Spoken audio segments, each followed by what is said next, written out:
precisa redescobrir o que é arrependimento.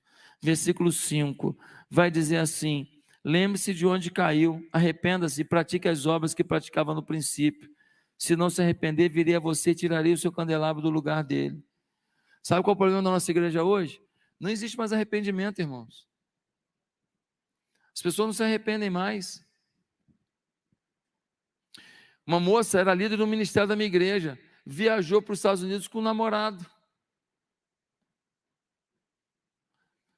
Eu fui falar com ela, falei: minha filha, como é que você faz isso? Ah, pastor, não fiz nada não, hein? Mas como assim? Não, a gente viajou, mas não teve sexo não. Aham.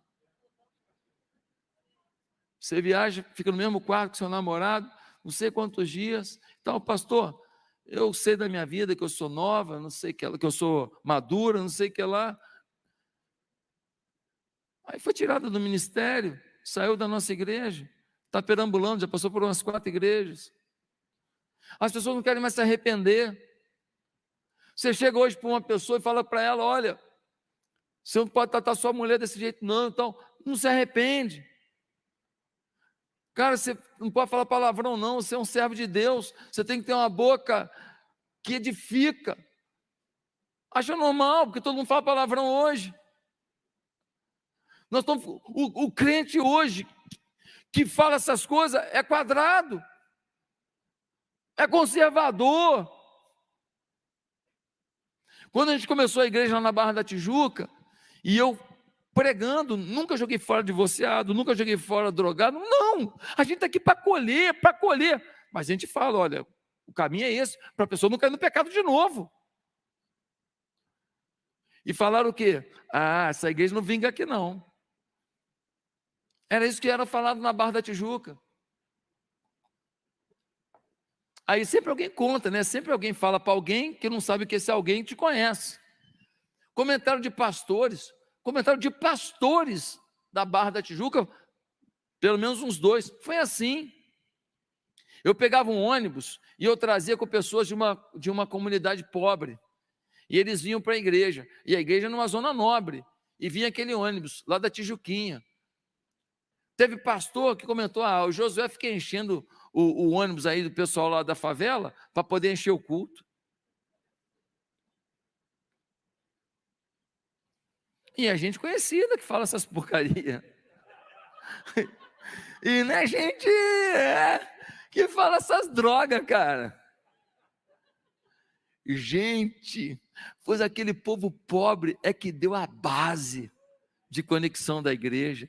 Aquele povo pobre é que deu a sustentação. Era o povo que limpava o chão comigo. Era o povo que ia para a cozinha fazer o macarrão com carne moída, para a gente fazer limpeza no novo local de culto. É aquele povo que estava lá dando sustentação de amor. Meus amados irmãos, a igreja precisa se arrepender. As pessoas não querem mais se arrepender. O cara fala uma coisa errada com o outro, aí você fala: irmão, pede perdão ao teu irmão. Ele vai lá: se eu te feri, se você achou que eu te magoei, sim ou não? Se você se sentiu assim do que eu falei, o que é isso, gente? Não tem arrependimento. Queridos, eu estou pregando o sermão mais básico da minha vida aqui hoje.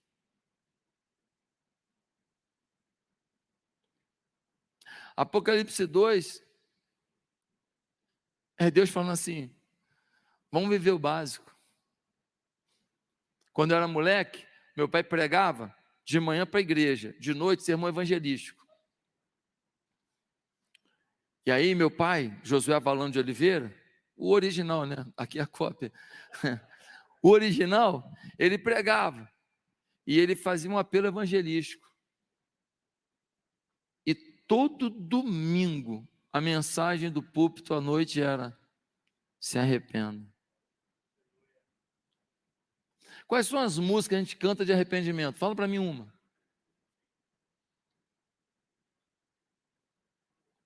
Quais são as músicas de arrependimento, de quebrantamento?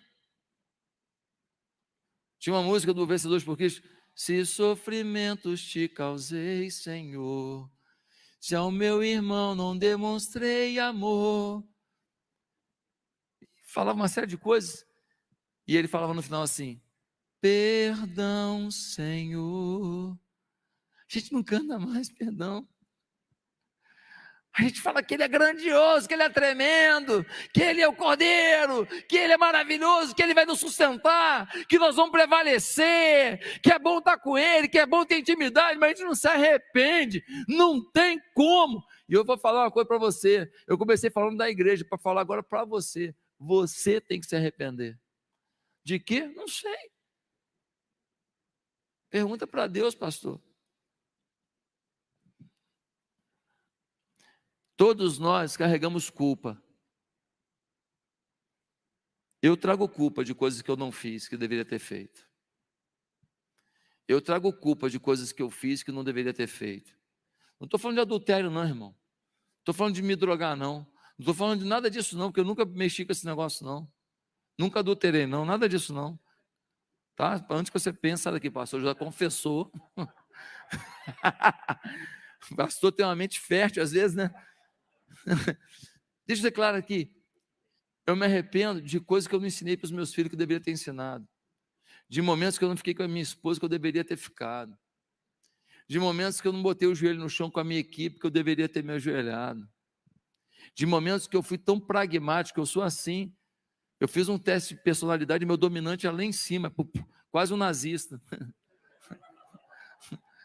Então, você quer realizar, você quer fazer, se alguém não quer fazer, você vai fazer por ele, você vai lá, você sai do estratégico, vai lá no operacional. Tem gente aqui assim?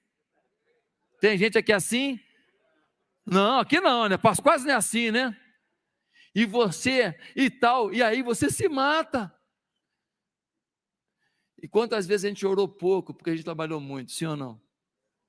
Era para Deus, não era? Mas Deus não queria isso. O cara vai correr 100 metros numa Olimpíada. 100 metros. O cara treina 4 anos. E em 9 segundos, 10 segundos, ele define a vida dele, se ele vai ganhar ou não a medalha. 4 anos de treino para 10 segundos de corrida. E a gente, às vezes, está correndo e não está se preparando, gente. De que você tem que se arrepender? Eu tenho. Eu já me arrependi diante de Deus. Você já fez uma lista de pessoas a pedir perdão? Eu sou pastor da igreja. Eu sou apóstolo. É você mesmo, apóstolozão. É você mesmo. Quantas pessoas você magoou? Quantas pessoas você não ouviu, devia ter ouvido? Te alertaram de uma coisa que você não estava vendo. E deu ruim porque você não ouviu. Em último lugar,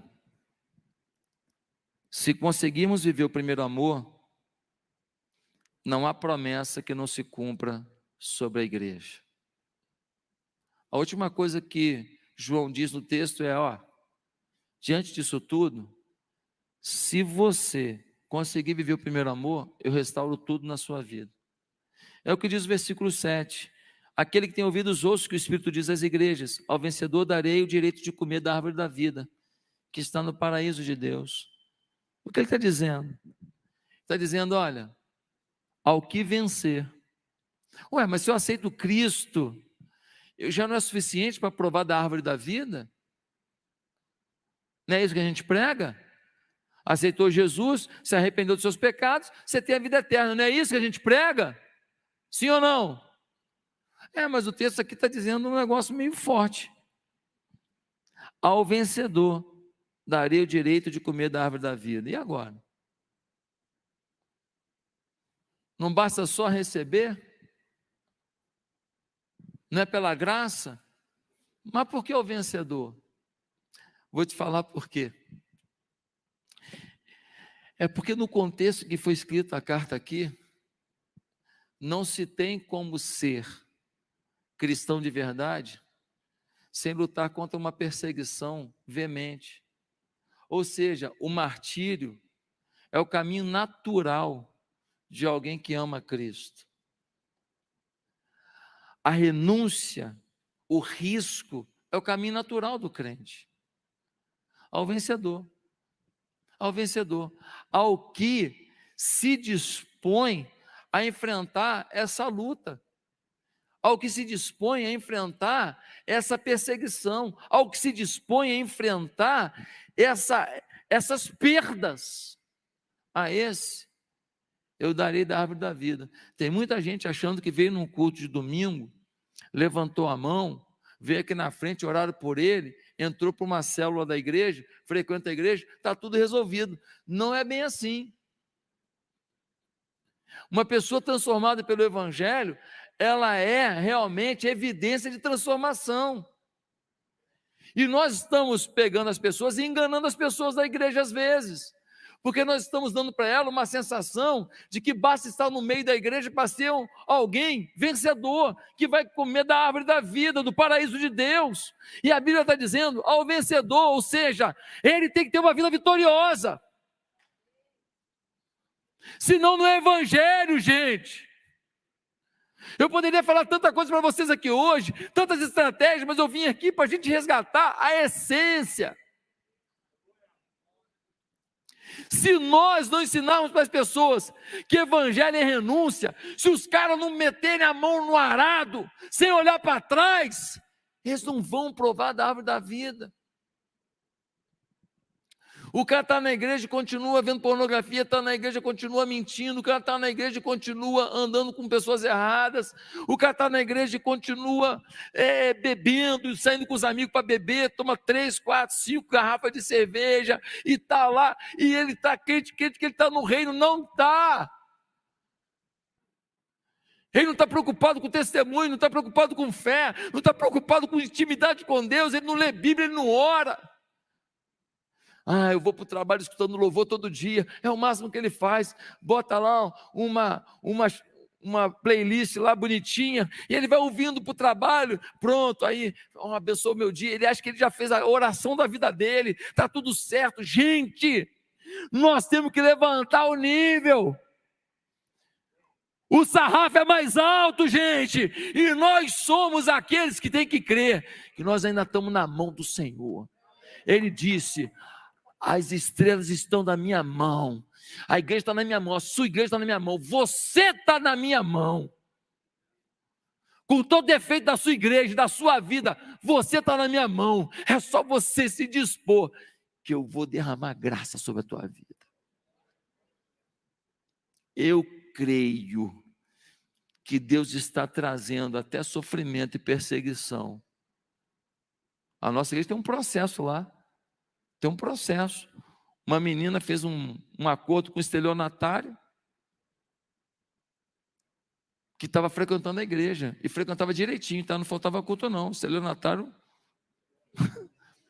pensa no estelionatário fiel.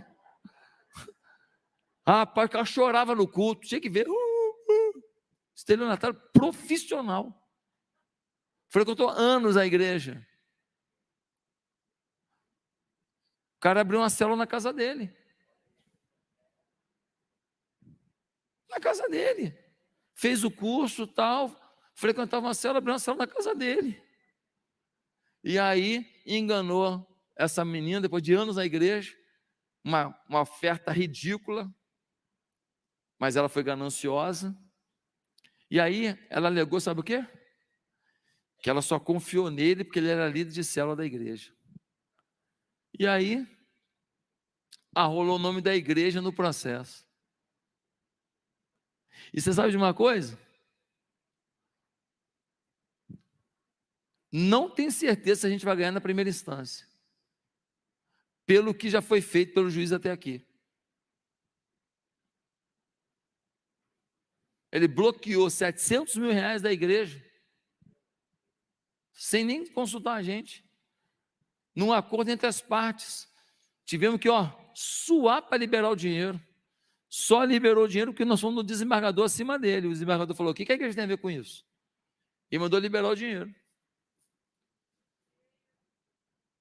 Irmãos, olha que ponto que está. Não estão julgando mais pela lei, estão julgando pela ideologia. Mas nesse tempo de perseguição é que nós vamos ter uma igreja que vai orar, que vai clamar, que vai jejuar, que vai resgatar sua identidade, que vai falar de arrependimento, que vai chorar aos pés do Senhor e vai falar: eu me arrependo, Senhor. Não é pelo dinheiro, não é pela oferta, não é pelo status, não é pelo aplauso, é para simplesmente ter o direito de ser chamado teu filho. Que Deus te abençoe, que você resgate na tua igreja os valores básicos de um ministério cheio da presença e da glória de Deus. Deus abençoe. Amém.